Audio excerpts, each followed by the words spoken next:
Good morning students. हमने last class में क्या डिस्कस किया था?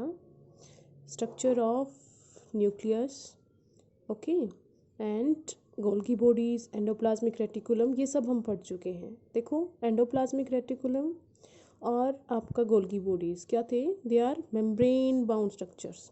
मेम्ब्रेन बाउंड और ट्यूब लाइक स्ट्रक्चर्स प्रेजेंट थी, शीट्स की फॉर्म में प्रेजेंट थी। ये क्लियर है बेटा आप लोगों को? ठीक है। अब हमने कल क्या बात की थी कि जो आपकी गोल्गी बॉडीज होती हैं सेल के अंदर, गोल्गी बॉडीज होती हैं। गोल्गी बॉडीज किससे? ठीक है, गोल्गी बॉडीज से किसकी? एक मेम्ब्रेन बाउंड स्ट्रक्चर होता है, ठीक है, जिसको वेसिकल बोल देते हैं हम। ये गोल्गी बॉडीज एक वेसिकल लाइक स्ट्रक्चर बनाता है और इस वेसिकल को क्या नाम दिया गया है? लाइजोसोम्स का। इस वेसिकल को क्या बोलते हैं? लाइजोसोम। ये लाइजोसोम क्या है? इसके अंदर बहुत सारे हाइड्रोलिटिक एंजाइम्स प्रेजेंट होते हैं। क्या प्रेजेंट होंगे बेटा? Hydrolytic enzyme. इन हाइड्रोलिटिक एंजाइम का फंक्शन क्या है? ठीक है, क्या फंक्शन होगा हाइड्रोलिटिक एंजाइम का? ये हाइड्रोलिटिक एंजाइम क्या करते हैं? जैसे ही सेल में कोई अनवांटेड पार्टिकल, सेल के अंदर कोई भी अनवांटेड सब्सटेंस एंटर करता है तो उसको ये डिग्रेड कर देते हैं, ठीक है, और उसको ख़त्म कर देते हैं, डिस्ट्रॉय कर देते हैं उस स्ट्रक्चर को। ठीक है, इट मीन सेल में कोई भी अनवांटेड सब्सटेंस जिसकी ज़रूरत नहीं है उसको ख़त्म करने का काम किसका है? लाइसोसोम्स का। और उसको ख़त्म करने के लिए ये जो इनका मेम्ब्रेन बाउंड स्ट्रक्चर होता है ना, ये अपने अंदर से इस सारे हाइड्रोलिटिक एंजाइम को क्या है? सेल के अंदर बाहर निकाल देते हैं। मान लो ये कोई एनिमल सेल थी, यहाँ पे हाइड्रोलिटिक एंजाइम प्रेजेंट था, तो इसने क्या किया? अपनी मेम्ब्रेन को तोड़ दिया और यहाँ से ये एंजाइम क्या है? बाहर आ गई और खुद को ये ख़त्म कर देता है। इसलिए इसे क्या बोलते हैं? Suicidal bag. क्योंकि इन्होंने सेल के भले के लिए, सेल के अच्छे के लिए, कि सेल में कुछ अनवांटेड पार्टिकल इकट्ठे ना हो जाए, उनको ख़त्म करने के लिए ये अपने आप को ख़त्म कर देते हैं। क्योंकि जैसे ही मेम्ब्रेन टूटेगी तभी हाइड्रोलिटिक एंजाइम बाहर आएंगे और वो उस मटेरियल को डिग्रेड कर देंगे, डिस्ट्रॉय कर देंगे, ख़त्म कर देंगे। ठीक है, इसलिए लाइसोसोम्स को क्या बोलते हैं? Suicidal bag. ठीक है, तो lysosomes membrane bound, single membrane bound vesicles हैं that have vesicles that have hydrolytic enzymes. उनका रोल क्या है? सेल के अंदर अनवांटेड टॉक्सिक सब्सटेंसेस को डिलीट करने का, डिस्ट्रॉय करने का, डिग्रेड करने का। इसी प्रॉपर्टी के कारण इन्हें हम क्या कहते हैं? सुसाइडल बैग कहते हैं। Is that clear to you बेटा? ठीक है, लाइसोसोम्स मेनली एनिमल सेल्स में प्रेजेंट होते हैं। अब नेक्स्ट मैं बात करूंगी, नेक्स्ट किसकी बात करूं? कौन से सेल ऑर्गेनल की बात करूं? नेक्स्ट है आपका बहुत ही इम्पोर्टेंट, ठीक है, क्या है नेक्स्ट? बहुत ही इम्पोर्टेंट, दैट इज माइटोकॉन्ड्रिया। क्या बोलते हैं? माइटोकॉन्ड्रिया। अब जो माइटोकॉन्ड्रिया है बेटा, माइटोकॉन्ड्रिया क्या होता है?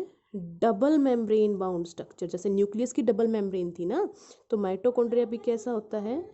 डबल मेम्ब्रेन बाउंड स्ट्रक्चर, जो एनिमल सेल में बहुत सारे प्रेजेंट होते हैं। अब माइटोकॉन्ड्रिया का रोल क्या है बेटा?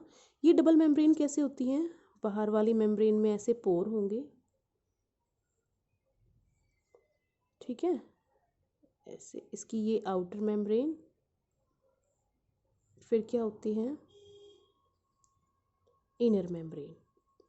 लेकिन ये इनर मेम्ब्रेन ऐसे नहीं होती है। ये इनर मेम्ब्रेन क्या है? फोल्ड होती है इनसाइड द, अंदर की तरफ, ठीक है। और जो माइटोकॉन्ड्रिया होगा आपका, डबल मेम्ब्रेन होगा और इसके अंदर ये इनर मेम्ब्रेन क्या होती है? अंदर की तरफ ऐसे फोल्ड होती है। लाइक अगर मैं इसको ड्रॉ करूँ ऐसे अंदर की तरफ, ठीक है। अगर इसको ज़्यादा अच्छे से ड्रॉ करें तो ये आपको कुछ ऐसी दिखाई देगी, ठीक है। ये outer membrane and this is inner membrane.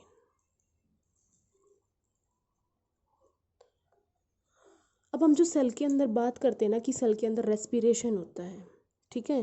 Respiration एक नई टर्म आ जाती है। रेस्पिरेशन क्या है बेटा? रेस्पिरेशन में फूड का ब्रेक डाउन होता है with the help of oxygen, और क्या प्रोड्यूस होती है? CO2 plus H2O plus ATP।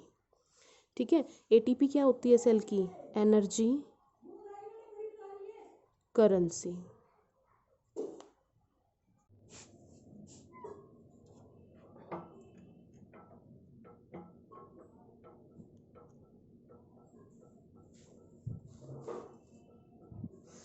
तो जब रेस्पिरेशन होता है, फूड का ब्रेक डाउन होगा, ऑक्सीजन की प्रेजेंस में कार्बन डाइऑक्साइड प्रोड्यूस होगी, वाटर और साथ में ATP।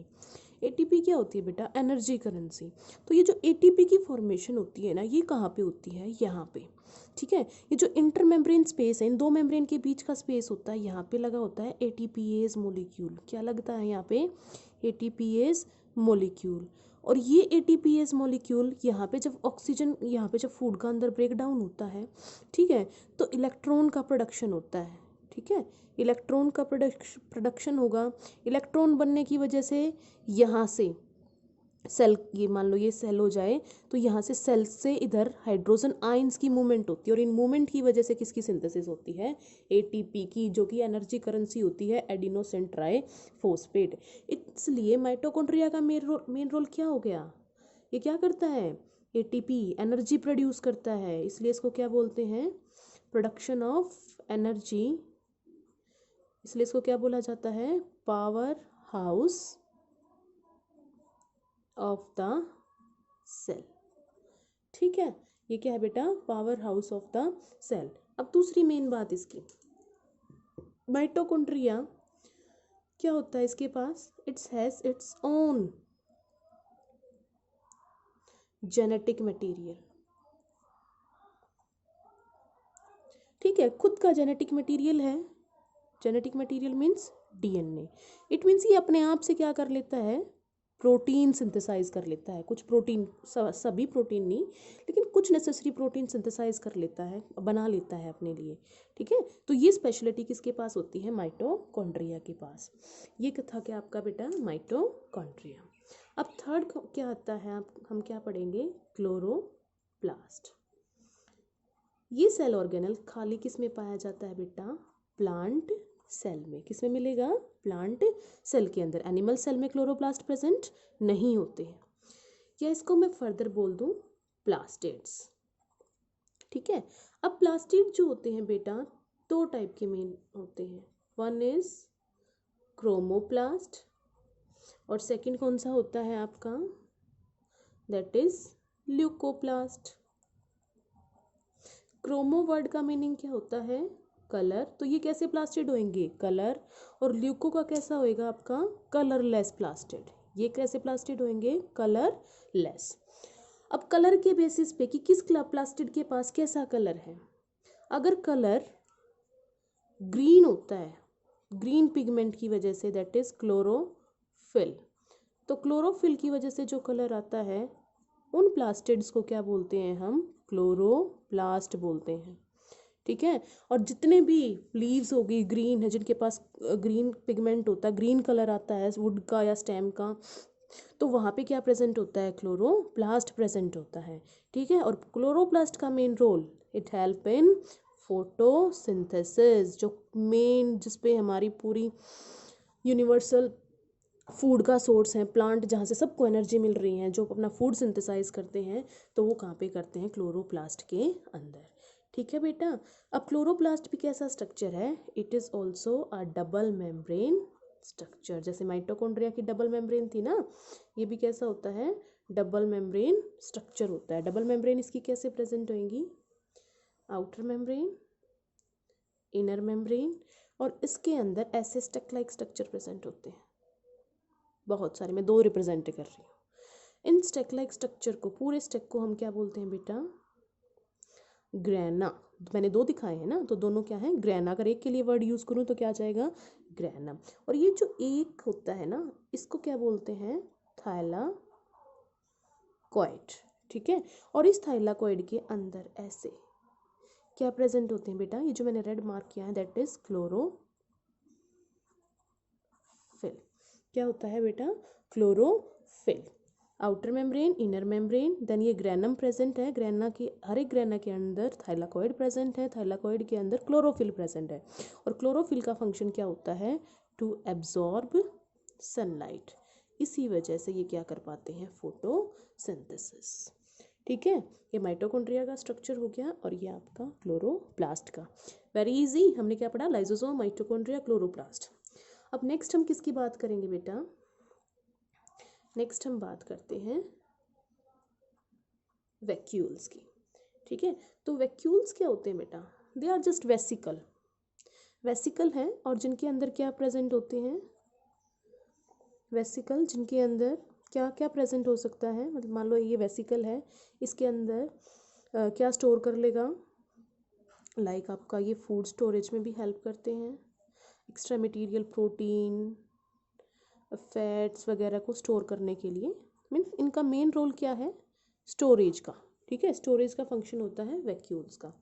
प्लांट सेल के केस में लार्ज साइज के वैक्यूल प्रेजेंट होते हैं। कैसे वैक्यूल प्रेजेंट होंगे बेटा, लार्ज साइज के वैक्यूल, किसमें, प्लांट सेल में। ऐसा क्यों, अगर मैं आपको एक प्लांट सेल ड्रॉ करके दिखाती हूँ, एक छोटी सी, बहुत छोटी सी प्लांट सेल ऐसे ड्रॉ करूँ, ठीक है, ये प्लांट सेल है, ये इसकी प्लाज्मा मेम्ब्रेन बाहर सेल वालों, तो इतना बड़ा इसके अंदर क्या प्रेजेंट होगा, वैक्यूल।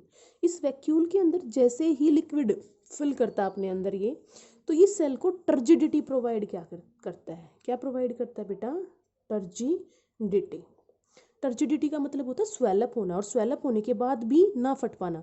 फटती क्यों नहीं है, क्योंकि इसके पास क्या प्रेजेंट होती है, यहाँ पे सेल वॉल। तो प्लांट की सेल को रिजिडिटी प्रोवाइड करना, सपोर्ट प्रोवाइड करने का काम किसका है, वैक्यूल का। उन्हें बायोन्सी प्रोवाइड करता है, ठीक है, क्योंकि वैक्यूल के अंदर बहुत सारा liquid, extra food material store होता है, जो उन्हें टर्जिडिटी प्रोवाइड करता है। ठीक है, और एनिमल सेल में अगर वैक्यूल होते हैं तो they are of small size in animal cell. ठीक है, ये थे बेटा आपके मेन सेल और कैनल्स जो आपको एनसीईआरटी में गिवन है। आप एनसीईआरटी से रीड करोगे, साथ में मेरे नोट्स को पढ़ोगे, तो आपको एकदम से क्लियर हो जाएगा। कल की लास्ट क्लास होगी, उसमें हम प्लांट सेल और एनिमल सेल का डायग्राम बनाएंगे, और साथ में सेल डिवीज़न को कवर अप करेंगे। इसके साथ आपका चैप्टर 5 कंप्लीट हो जाएगा। आई होप आपको वीडियो अच्छी लगी होगी। अगर कोई डाउट है then put it in my comment section. ठीक है, अगर वीडियो अच्छी लगी है then like it and you can subscribe my channel. Thank you, have a nice day.